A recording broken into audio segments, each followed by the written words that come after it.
Hello everyone, welcome to the platform of learning. इस video में हम थर्ड यूनिट आईसीटी स्किल्स के fourth session को डिस्कस करने जा रहे हैं।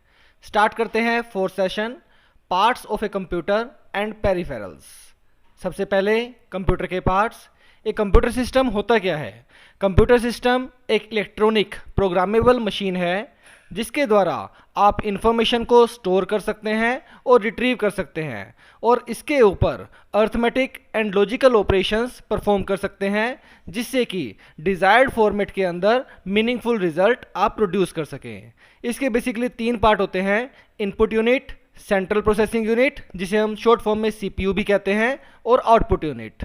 अलग अलग कंप्यूटर्स के डिफरेंट वेज हैं जिसके अंदर इनपुट, प्रोसेसिंग और आउटपुट यूनिट्स कनेक्ट रहते हैं। एक डेस्कटॉप कंप्यूटर जैसा कि यहाँ पर दिखाया भी गया है, इसके अंदर तीनों यूनिट्स अलग अलग रहती हैं। जैसे कि कीबोर्ड अलग से रहेगा एज ए इनपुट यूनिट, एक बॉक्स होगा जिसे हम सेंट्रल प्रोसेसिंग यूनिट भी कह देते हैं या फिर सिंपली प्रोसेसिंग यूनिट या मशीन भी या बॉक्स भी कह दिया जाता है, और तीसरा एक मॉनिटर जो कि डिस्प्ले के लिए काम करता है आउटपुट यूनिट के लिए। इनपुट यूनिट जो है यूज़र को एंटर करने के लिए, जिससे कि डाटा, रॉ डेटा और इंस्ट्रक्शन कंप्यूटर सिस्टम के अंदर एंटर की जा सके, हेल्प करता है। इसी तरीके से सेंट्रल प्रोसेसिंग यूनिट जो है वो अलग अलग तरह के ऑपरेशंस परफॉर्म करने के लिए जैसे जैसे इंस्ट्रक्शंस दी जाती हैं उनके अकॉर्डिंगली परफॉर्म करवाता है। और आउटपुट यूनिट मीनिंगफुल रिजल्ट्स जिसके एक आपको एक डिजायर्ड फॉर्मेट दे रखा है यूज़र के द्वारा, उसके अकॉर्डिंगली प्रोड्यूस करता है। सीपीयू को आगे फर्दर तीन पार्ट्स में डिवाइड किया जाता है: control unit, arithmetic and logical unit ALU and memory unit. Control unit एक किसी कंपनी के अंदर एक रिसेप्शनिस्ट या फिर मैनेजर की तरह भी काम करता है, जिसके अंदर हर एक इंस्ट्रक्शन जो भी यूज़र एंटर करता है वो उसे रिसीव करता है और फिर उसे कोऑर्डिनेट करता है अलग अलग तरह के ऑपरेशंस को परफॉर्म करवाने के लिए। अरिथमेटिक एंड लॉजिकल यूनिट एक अकाउंटेंट की तरह कंपनी में काम करता है जो कि मैथमेटिकल और लॉजिकल कैलकुलेशंस को यूज़ करता है। उसके बाद मेमोरी यूनिट जो है वो एक कंपनी के अंदर टेम्परेरी स्टोरेज का काम करता है, जहाँ पर छोटे डेटा जो है कुछ अमाउंट के अंदर स्टोर किया जाता है जिससे कि अलग अलग तरह के ऑपरेशंस को परफॉर्म किया जा सके। एक लैपटॉप के अंदर तीनों यूनिट इनपुट, प्रोसेसिंग और आउटपुट एक ही डिवाइस के अंदर कंबाइंड रहती हैं। इनपुट और आउटपुट डिवाइसेस को आप पेरिफेरल्स भी कहते हैं। कई बार ये क्वेश्चन पूछा जाता है, what do you mean by peripherals? That means input और output devices are called peripherals. इन्हें आप कंप्यूटर में कनेक्शन पोर्ट पर कनेक्ट करते हैं। अब सबसे पहले डिस्कस करते हैं हम इनपुट डिवाइसेस। एक इनपुट डिवाइस यूज़र को अलाउ करता है कि वो कंप्यूटर के अंदर इंफॉर्मेशन एंटर कर सके। एक कीबोर्ड को यहाँ लेफ्ट साइड में एज ए फिगर 3.10 दिखाया भी गया है। इनपुट डिवाइसेस जो कि कीबोर्ड है, इसके द्वारा आप लेटर, नंबर और कंट्रोल फंक्शंस को यूज़ कर सकते हैं। इसी तरीके से एक और इनपुट डिवाइस है माइक्रोफोन, जिसके द्वारा आप कंप्यूटर के अंदर साउंड रिकॉर्ड कर सकते हैं। वेब कैमरा भी एक इनपुट डिवाइस है जिसके थ्रू आप वीडियोस को रिकॉर्ड कर सकते हैं।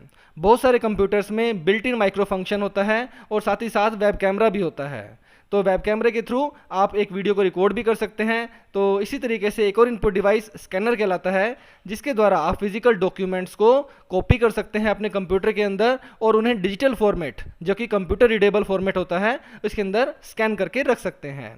जैसे कि अगर आपके पास कोई एडमिशन फॉर्म है किसी कॉलेज का या स्कूल का, तो आप उसे स्कैन करके आप उसे कॉलेज के अंदर ईमेल कर सकते हैं instead of posting it by courier और by speed post. Similar way next is output device.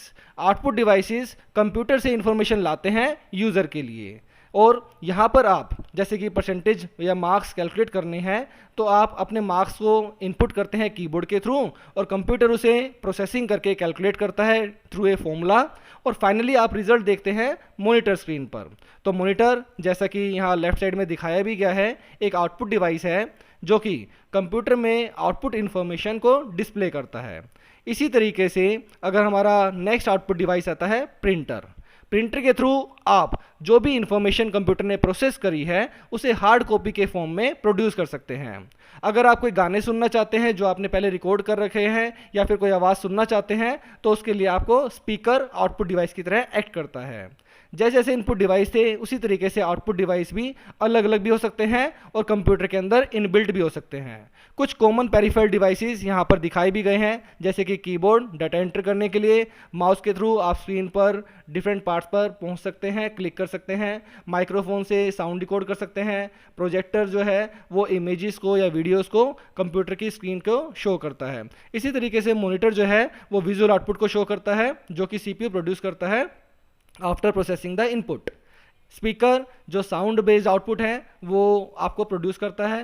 Scanner जहाँ भी हमने पहले भी डिस्कस किया है कि कोई पेपर इमेज है या कोई डॉक्यूमेंट है उसे डिजिटल फाइल के अंदर कन्वर्ट करता है और कंप्यूटर में स्टोर करता है। नेक्स्ट प्रिंटर जो है वो विजुअल आउटपुट एक पेपर पर हार्ड कॉपी की फॉर्म में डिस्प्ले करवा सकता है, शो करता है आपके हाथ में। आप जो डॉक्यूमेंट लेते हैं वो सारे के सारे वो हार्ड कॉपी कहलाती हैं। तो other peripheral devices and their function, इनके अलावा भी कुछ और अलग से पेरिफेरल डिवाइसेस हो सकते हैं, जैसे कि बारकोड रीडर या फिर बारकोड स्कैनर। आपने अपनी लाइब्रेरी के अंदर देखा होगा कि बारकोड को रीड करने के लिए एक छोटा सा हैंड हेल्ड डिवाइस होता है जिसके थ्रू आप बारकोड की रीडिंग करते हैं। या फिर आप किसी मॉल के अंदर जाते हैं तो मॉल के अंदर भी वहाँ पर किसी पर्टिकुलर सामान का अगर आपको प्राइस देखना है या फिर जो वहाँ पर जो सेलर है, जो सेलमैन होते हैं, वो देखते हैं कि आपका इसकी आइटम का पर्टिकुलर प्राइस क्या है बारकोड को स्कैन करके। तो ये पेरिफेरल डिवाइस भी स्कैनर की कैटेगरी में ही आता है जिसके जो इंफॉर्मेशन है वो एक पेपर डॉक्यूमेंट पे कन्वर्ट करी जा सकती है। नेक्स्ट आता है central processing unit. Central processing unit या शॉर्ट फॉर्म में हम कहते हैं सीपीयू, जैसा कि एक लेफ्ट साइड में दिखाया गया है। बट अगर हम इसे सही मायने में कहें तो ये कंप्लीट एक सीपीयू नहीं है। सीपीयू एक चिप होती है जो कि प्रोसेसिंग का काम करती है। This is a CPU box, इसके अंदर काफ़ी कुछ चीज़ें स्टोर रहती हैं। सीपीयू को हम अपना कंप्यूटर का दिमाग भी कहते हैं। अब दिमाग काम कैसे करता है अगर हम देखते हैं, जैसे कि हम आइज़ के थ्रू देखते हैं, ठीक है, या माउथ से हम कुछ खाते हैं, तो इसी तरीके से नोज से हम ब्रेथ इन करते हैं। तो मैथमेटिकल प्रॉब्लम जो है वो एक तरह से हम आंखों से देखते हैं और फाइनली वो कहाँ जाती है, हमारे दिमाग के पास जाती है। दिमाग उसे सोचता है, मीन्स प्रोसेसिंग करता है, और फिर रिजल्ट जो है वो हमारे हाथ पे मतलब हाथों से हम कुछ कर सकते हैं, पैरों से चल सकते हैं, या फिर हम बोल रहे हैं, तो ये सारा हमारा क्या है, आउटपुट है। तो इसी तरीके से सीपीयू जो है वो इन्फॉर्मेशन को प्रोसेस करता है, जो भी कीबोर्ड से एंटर करी जाती है उसे मॉनिटर या प्रिंटर पर डिस्प्ले करता है। तो जैसे कि हमारा ब्रेन है वो अर्थमेटिक एंड लॉजिकल इन्फॉर्मेशन को समझता है और सीपीयू उसे सोल्व करता है और मैथमेटिकल और लॉजिकल प्रॉब्लम की तरीके से। तीन पार्ट्स हैं सीपीयू के। फर्स्ट है कंट्रोल यूनिट। ये एक रिसीवर या फिर एक मैनेजर जो कि कंपनी में होते हैं उनकी तरह काम करता है। ये यूज़र से इनपुट लेता है और फिर different parts of different operation करने के लिए उन्हें कंट्रोल करता है। प्रोसेसिंग यूनिट, ये एक कंपनी में अकाउंटेंट की तरह काम करता है। अकाउंटेंट क्या करता है, सारी मैथमेटिकल कैलकुलेशंस या लॉजिकल कैलकुलेशंस परफॉर्म करता है। तो ये भी प्रोसेसिंग यूनिट कहला दिया। नेक्स्ट आ गया मेमोरी यूनिट। ये एक स्टोरेज रूम की तरह काम करता है कंपनी के अंदर, जहां पर डेटा टेम्परेली स्टोर होता है या फिर एक लंबे टाइम तक स्टोर रहता है। टेम्परेरी डाटा स्टोर करने के लिए रैम यूज़ की जाती है और लॉन्ग टाइम के लिए रोम। तो RAM means random access memory और ROM means read only memory. तो अब हम देखते हैं कि रैम और रोम होते क्या है। अब हम एक एग्जांपल लेते हैं किचन का, जिससे कि आप रैम और रोम को आसानी से समझ सकें। अगर मान लेते हैं कि आप एक कुक हैं, तो आप एक किचन काउंटर पर क्या चीज़ें रखना पसंद करेंगे। जो चीज़ें आप बहुत कम यूज़ करने वाले हैं वो आप किचन की शेल्फ में रखेंगे। तो all the things you need immediately, जो चीज़ें आपको बहुत इमीडिएटली चाहिए, बहुत जल्दी चाहिए और रेगुलरली चाहिए, उन्हें तो आप अपने स्लैब पर रखेंगे, काउंटर पर रखेंगे, और बाकी चीज़ों को आप अपने शेल्फ में स्टोर करके रख देंगे। ठीक है ना। तो random access memory kitchen counter की तरह हो गया कंप्यूटर के अंदर, जो कि आप स्विच ऑन करते हैं। तो रीड ओनली मेमोरी जो हो गया वो एक स्टोरेज शेल्फ की तरह हो गया। इसी तरीके से एक और चीज़ होती है फ्लैश मेमोरी, जिसको हम एक एक्सटर्नल डिवाइस भी कहते हैं। इस एक्सटर्नल डिवाइस के अंदर डेटा स्टोर करने का काम किया जाता है, जो कि रैम और रोम दोनों का मिक्स है। आइए अब इन तीनों के अंदर डिफरेंस देखते हैं कि तीनों में डिफरेंस क्या है, रैम, रोम और फ्लैश मेमोरी। कई बार ये क्वेश्चन भी पूछा जाता है कि रैम, रोम और फ्लैश मेमोरी के अंदर डिफरेंस बताइए। तो रैम जो हो गया, अब जब आप डिफरेंट टाइप के कोई टास्क करते हैं तो कंप्यूटर जो है वो रैम यूज़ करता है। रोम के अंदर परमानेंटली डाटा या इन्फॉर्मेशन स्टोर होकर रखती है। इसी तरीके से फ्लैश मेमोरी के अंदर भी आप परमानेंटली डाटा को स्टोर करके रख सकते हैं। रैम के अंदर इन्फॉर्मेशन टेम्परेरी स्टोर रहती है, रोम के अंदर जो कंप्यूटर जो है वो इन्फॉर्मेशन को स्टोर रखता है, जब आप कंप्यूटर को ऑफ कर देंगे तब भी इन्फॉर्मेशन स्टोर रहेगी। फ्लैश मेमोरी के अंदर भी इन्फॉर्मेशन लॉस नहीं होती जब आप कंप्यूटर को स्विच ऑफ कर देते हैं। रैम के अंदर इन्फॉर्मेशन लॉस हो जाएगी जब भी आप कंप्यूटर को स्विच ऑफ करोगे। रोम के अंदर इन्फॉर्मेशन को चेंज आसानी से नहीं किया जा सकता, जबकि फ्लैश मेमोरी के अंदर आप आसानी से अपनी इन्फॉर्मेशन को स्टोर करके और फिर चेंज करते रह सकते हैं। ये बेसिकली रिमूवेबल स्टोरेज डिवाइस कहलाता है, जैसे कि यूएसबी यूनिवर्सल सीरियल बस, और इसकी जो यूसेज है वो यूज़र की नीड के ऊपर डिपेंड करता है। तो रैम के अंदर इंफॉर्मेशन को आसानी से चेंज किया जा सकता है, और रोम के अंदर जब आप कंप्यूटर को स्टार्ट करते हैं बेसिकली तभी यूज़ होता है। इसी से रिलेटेड एक टर्म आता है POST, power on self test. जब भी आप कंप्यूटर को स्टार्ट करते हैं तो कंप्यूटर उसे अपने पार्ट्स को चेक करता है कि मेरे सारे के सारे जो पेरिफेरल्स हैं, डिवाइसेस जो कनेक्टेड हैं, वो सही से काम कर रहे हैं या नहीं कर रहे हैं। नेक्स्ट टर्म आती है मदरबोर्ड। मदरबोर्ड को हम सिस्टम बोर्ड भी कहते हैं। ये लगभग मदरबोर्ड जो है, जो भी इलेक्ट्रॉनिक डिवाइस, चाहे वो टीवी है, चाहे वो आपके घर पे स्मार्टफोन है, चाहे कैलकुलेटर है, सभी का अपना एक मदरबोर्ड होता है जिसके ऊपर सारी सर्किटरी रहती है। इस सारे सर्किट एक ही बोर्ड के ऊपर कनेक्ट रहते हैं। तो मदरबोर्ड जो है सिस्टम बोर्ड है, जो कि कंप्यूटर के अंदर as a main circuit board काम करता है। इसी पर इनपुट, प्रोसेसिंग और आउटपुट डिवाइस कनेक्ट रहते हैं। कुछ और भी पार्ट्स जो कंप्यूटर सिस्टम के अंदर होते हैं जिसे हम कहते हैं storage devices, ports and connection. तो स्टोरेज डिवाइसेस क्या क्या हैं? अगर हमें एक कंप्यूटर से दूसरे कंप्यूटर में फाइल ट्रांसफ़र करनी है तो हमें स्टोरेज डिवाइसेस चाहिए, तो वो हम एक प्लेस से दूसरे जगह पर पहुंचा सकते हैं। जो the storage devices are use to store digital information, इनके अंदर डिजिटल इन्फॉर्मेशन को आप स्टोर करके रख सकते हैं। कुछ कॉमन स्टोरेज डिवाइसेस जैसे कि यूएसबी फ्लैश ड्राइव, जिसे हम पेन ड्राइव भी कहते हैं, hard disk, CD compact disc, DVD digital versatile disc etc. are shown in this figure. So compact disk, USB flash drive, DVD, external hard disk भी, अगर आपको डेटा काफ़ी ज़्यादा स्टोर करके रखना है तो आप एक्सटर्नल हार्ड डिस्क को भी स्टोर करके यूज़ करके देख सकते हैं।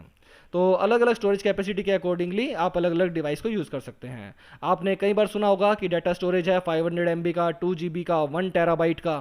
ठीक है, तो इसका मतलब क्या है कि डेटा जो है वो बिट्स और बाइट्स की फॉर्मेट में स्टोर होता है। बिट की फुल फॉर्म है बाइनरी डिजिट। बाइनरी डिजिट क्या होती है? 0 और 1, जो कि स्मॉलेस्ट स्टोरेज यूनिट है। हर सारा का सारा डेटा कंप्यूटर के अंदर बिट की फॉर्मेट में स्टोर होता है, मींस 0 और 1 की फॉर्मेट में स्टोर होता है। 0 और 1 को हम मशीन लैंग्वेज भी कह देते हैं, या फिर इसे लो लेवल लैंग्वेज भी कहा जाता है।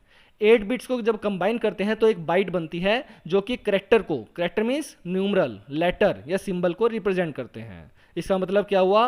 8 बिट मिलकर बनाती हैं एक बाइट, 1024 बाइट मिलकर बनाती हैं 1 किलोबाइट। इसी तरीके से अगर हम फर्दर चलते जाएं, 1024 kilobyte makes 1 megabyte, 1024 MB makes 1 gigabyte, 1024 gigabyte makes 1 terabyte. इससे आगे हम चलते जाएं तो जेटाबाइट, योटाबाइट, तो बहुत सारी चीज़ें चलती रहती हैं आगे आगे। Next, ports and connection. अब आप सोचिए कि कीबोर्ड और माउस जो है CPU के साथ कनेक्ट कैसे होते हैं? तो वो सिंपली वायर्स की हेल्प से कनेक्ट होते हैं। तो वो वायर्स CPU के अंदर जाती कहाँ हैं? तो इसके लिए हमारे पास पर्टिकुलर स्लॉट्स होते हैं जिन्हें हम स्लॉट या चैनल कहते हैं, जिसके थ्रू माउस, कीबोर्ड या एक्सटर्नल हार्ड डिस्क जो है वो कनेक्ट रहती हैं, जिन्हें हम कहते हैं पोर्ट्स। इन पोर्ट्स की हेल्प से आप इनपुट, आउटपुट या स्टोरेज डिवाइसेस को कंप्यूटर सिस्टम में कनेक्ट कर सकते हैं।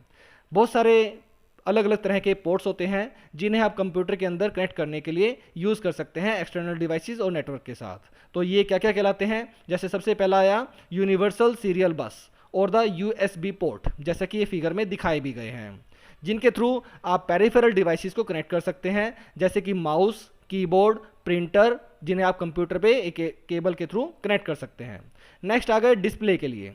तो डिस्प्ले के लिए आप मीन्स मॉनिटर के साथ या फिर प्रोजेक्टर के साथ आप डिस्प्ले यूनिट को कंबाइन करना चाहते हैं, कनेक्ट करना चाहते हैं केबल के थ्रू। तो ये भी अलग अलग तरीके के हो सकते हैं, that is VGA, video graphics array, या फिर HDMI, high definition multimedia interface. इनकी फुल फॉर्म जरूर याद रखिएगा, कई बार इनकी फुल फॉर्म भी पूछ ली जाती हैं।